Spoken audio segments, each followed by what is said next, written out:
Hey everyone, how's it going? Welcome back to Let's Play Silent Hill Origins. We are through with Cedar Grove, and just like that, we have a ticket to Artaud Theater. Serendipity strikes for Travis Grady, who has not had such a pleasant upbringing, as we learned last time. And there's another little bit of luck for us. There's a lumberyard key sitting in the open trunk of this running car that was not here before. Okay, so up north from Arcadia Street is the theater. And then down Toluca, we have the butcher shop. We're going to need to head back down Toluca because, of course, it would be way too easy if we could take the straight shot up to the theater. We're not going to be able to do that. It's cut off by a chasm. Now, Artaud Theater, that's a cute name. It's named for Antonin Artaud, who was a pioneer in a type of theater called Theater of Cruelty, which is less about like violent torment and more about being visceral and gripping, causing emotional upheaval in a normally passive audience. Fits really nicely into what Silent Hill is all about, actually. It was Owaku, right? It was Owaku in the Silent Hill 2 documentary that gave that laser-focused answer to the question about what makes Silent Hill's psychological horror so poignant and so powerful. Said that they wanted to shake humans' hearts. That's what it's been doing ever since Silent Hill 1. Well, from Silent Hill 1 to Origins. Downpour is kind of boring as sin. Homecoming is a drizzling shit's mess. Same for Shadow Memories. And 4 was... oh, so divisive. But we're not really talking about those. Instead, just giving a nod to a cute, clever bit of naming. And we will grab this too. She's asleep now.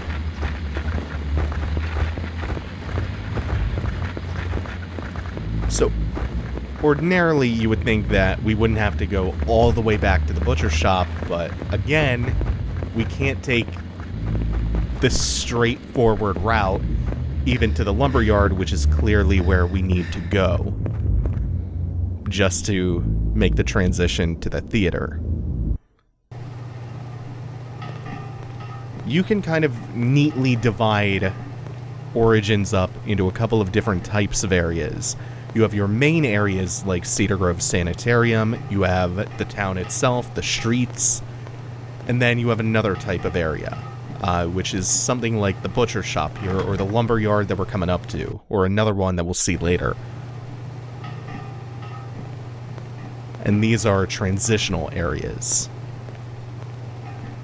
It would be really, really nice to have a jump scare somewhere around here.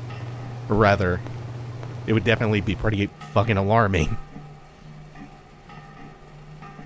Seems like a perfect spot, somewhere you're backtracking through, somewhere you feel comfortable in because you've already been there once. And you get the trails of blood leading out here. She's been gutted and split open. Looks to be the lady, or the monster, that the butcher cleaved open when we first went through the butcher shop.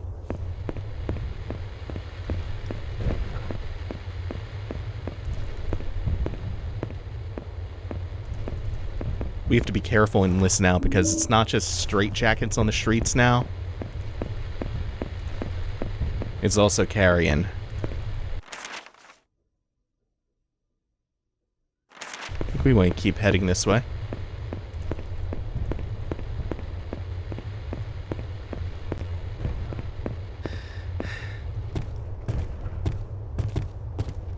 You can see so many of these streets. Oh shit. End in dead ends.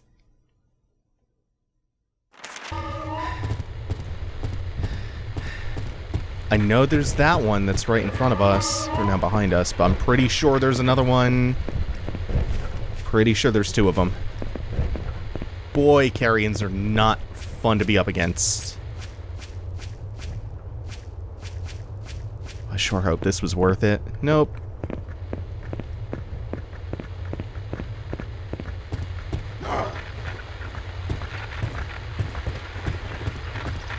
Just gonna juke out of the way of that.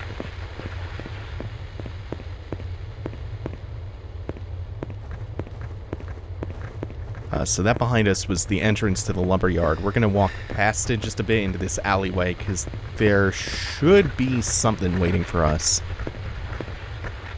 Oh, including a dizzying camera angle. And a straitjacket. Hey, look at that. Jesus. This is not good. Luckily, you didn't lunge for the grab. And now we have the lumberyard.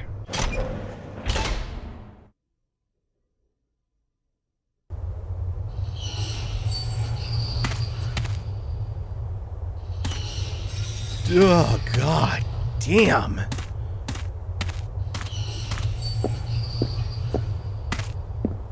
That sound makes me fucking cringe so hard it feels like my shoulder blades are gonna snap. Noise is a way of cutting right through you, transmitting through the spinal fluid. It just bores in. And this is a foreboding seeming camera and screen. Why are you helping her, Travis?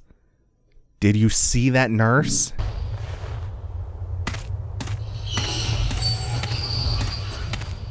Oh, it's real bad. This always freaks me out.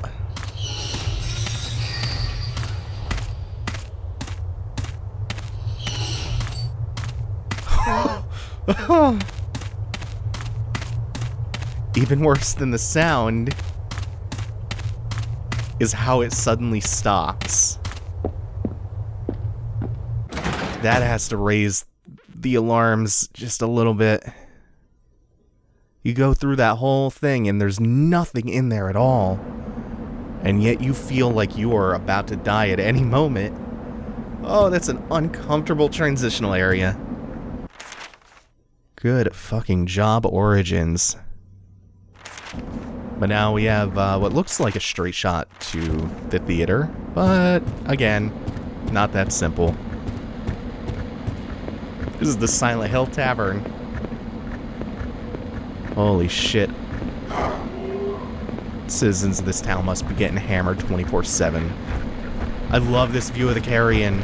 This frontal view with a good lighting. You get to see how grotesque it is and how it drags its front half.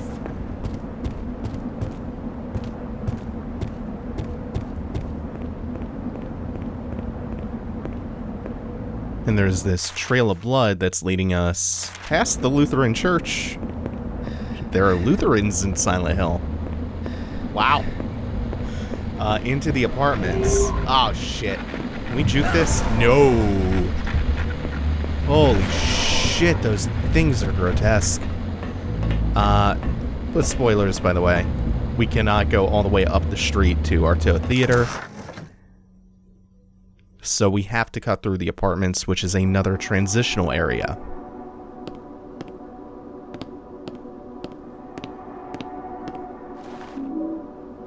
Oh, I don't mind if I do take that toaster.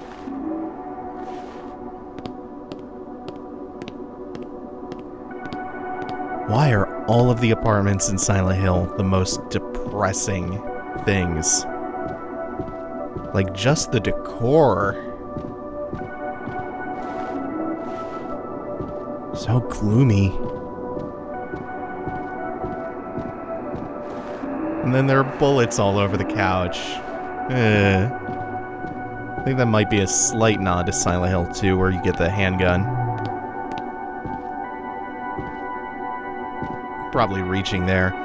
There are 2 more overt Silent Hill 2 references coming up. One of which I think is right here. Someone made a hole. Go home, Travis.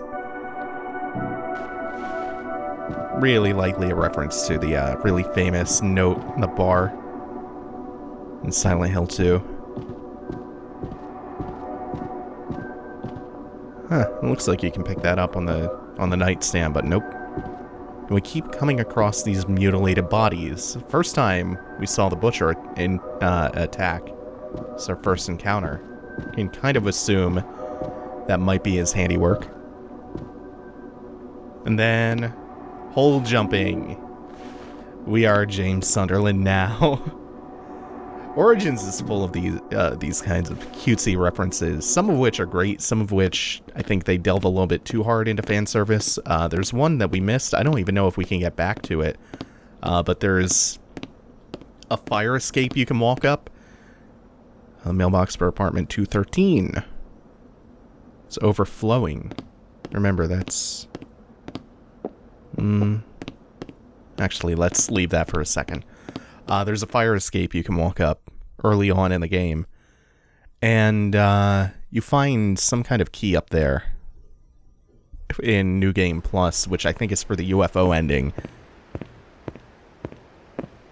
And Travis comments about all the moths that are flying around, which is supposed to be a reference to the moth boss from Silent Hill 1. So, yeah, it delves a little bit too hard into, like, the fan servicey stuff for the sake of just being fan service sometimes, and it can get a bit incessant. Dark Souls 2 has a really similar problem. Doesn't come up too much, though.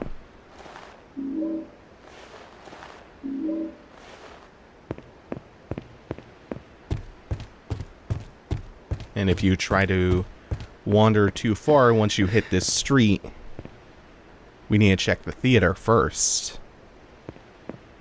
Get back there, Travis. You have no business wandering off. You found a theater ticket. It means you have to go here. Never mind that we found a running car. And we could have driven our asses out of here. No. We have to go and see The Tempest. Silent Hill. Their finest production of Shakespeare's The Tempest. In retrospect, Silent Hill has always had a real fascination with Shakespeare. Remember the Shakespeare puzzle in Silent Hill 3 on hard riddle difficulty?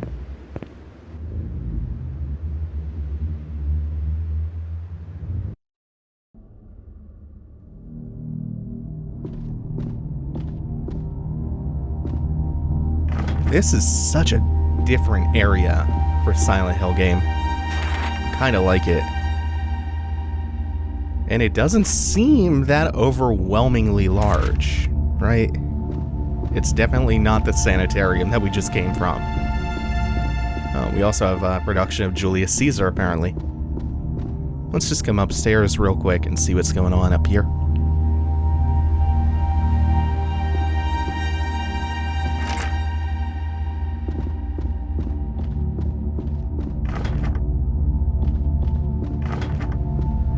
We have one locked door, and the other two up here are jammed. My guy got really turned around because I tried to switch the camera as it was switching automatically, and now I do not know where I'm going. Holy shit. So we have no business being up here yet. So we'll get back to that.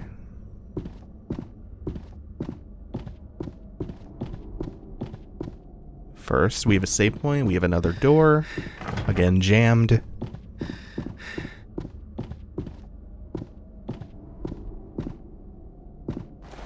And what have we here? Something about folk legends. Take the costume for Caliban. The designer Bill Ortega has taken a native buffalo spirit, fusing it with the stark, iconic images seen in the ancient local cult of Valtiel. His set design for its dark, cavernous cave was inspired by Owl Cave, a local historical attraction. Caliban has it in his cave. The words in red read, "The cult of Valtiel, the Valve Turner, resurrector of Heather, the attendant of God in this game's cult." What are you doing in here, Lisa? Sorry if I scared you. I thought I was the only one in here. It's dangerous. Dangerous? You're kidding. The door was open, so I let myself in. I just love the theater, Travis. I want to be an actress. But Mom was a nurse and her mom was a nurse, so I'm going to be a nurse. I've got what it takes, though. I can't stop thinking about you, Travis. I want you. You're all I think about. Let's get the hell out of this crazy town. Run off. The two of us. We could be so good together. See? I could be a star! Yeah. Well, see you around. That was weird. Thank you all for watching. Take it easy. Have a good one.